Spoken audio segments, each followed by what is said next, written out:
सैदपुर क्षेत्र के फुलवारी गांव में बीते एक सप्ताह से गंगा में बहकर आए मोटर बोट का अब तक वारिस नहीं मिल सका है, जिसके चलते लाखों कीमत की मोटर बोट गंगा किनारे लावारिस हाल में खड़ी है।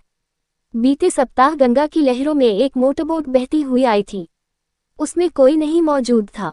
गांव निवासी विशाल सिंह ने शुक्रवार की दोपहर में बताया कि गंगा में लावारिस बोट देखकर कुछ साहसी मछुआरों आदि ने गंगा की तेज लहरों में अपनी जान जोखिम में डालकर किसी तरह से उसे पकड़ा और उसे किनारे लाकर बांधा।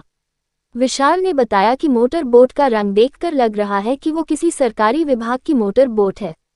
उसमें इंजन आदि सब कुछ लगा हुआ है। वही बोट मिलने के बाद जब खबर प्रकाशित हुई तो एक व्यक्ति ने बताया कि उक्त बोट रामनगर से बहकर आई है और सरकारी है। बताया कि इसके बाद एसडीआरएफ के 3 हेल्पलाइन नंबरों पर फोन कर जानकारी देने का प्रयास किया गया, लेकिन अब तक कोई भी बोट को लेने नहीं आया और न ही किसी ने सुध ली।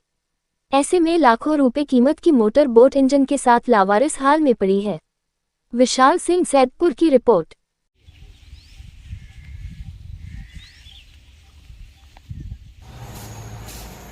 नाव बहता वहाँ पे आ रही थी, हमको फ़ोन आया, रात में फ़ोन आया कि आपके गांव में नाव लगी है। हम तुरंत 10 बजे रात में गांव वाले के लिए कि मैं तुरंत मौके पे मौजूद हुआ तो नाव नहीं मिली। फिर उसके बाद घर से लाइट लिए, लाइट लेके जब जाएँ तो नाव हमारे खेत में, हमारी एक तरी है उसमें नाव पड़ी थी।